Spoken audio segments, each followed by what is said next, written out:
சங்கீதம் 8ஆம் அதிகாரம். எங்கள் ஆண்டவராகிய கர்த்தாவே, உம்முடைய நாமம் பூமியெங்கும் எவ்வளவு மேன்மையுள்ளதாயிருக்கிறது. உம்முடைய மகத்துவத்தை வானங்களுக்கு மேலாக வைத்தீர். பகைஞனையும் பழிகாரனையும் அடக்கிப் போட தேவரீர் உம்முடைய சத்துருக்களினிமித்தம் குழந்தைகள் பாலகர் வாயினால் பெலன் உண்டு பண்ணினீர்.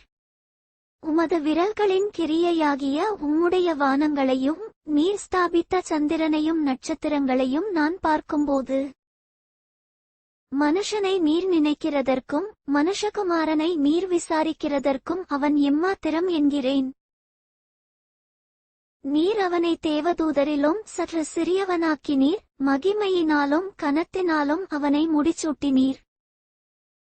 உம்முடைய கரத்தின் கிரியைகளின் மேல் நீர் அவனுக்கு ஆளுகை தந்து சகலத்தையும் அவனுடைய பாதங்களுக்கு கீழ்ப்படுத்தினீர். ஆடுமாடுகளெல்லாவற்றையும் காட்டுமிருகங்களையும் ஆகாயத்து பறவைகளையும் சமுத்திரத்து மச்சங்களையும் கடல்களில் சஞ்சரிக்கிறவைகளையும் அவனுடைய பாதங்களுக்கு கீழ்ப்படுத்தினீர். எங்கள் ஆண்டவராகிய கர்த்தாவே, உம்முடைய நாமம் பூமியெங்கும் எவ்வளவு மேன்மையுள்ளதாயிருக்கிறது.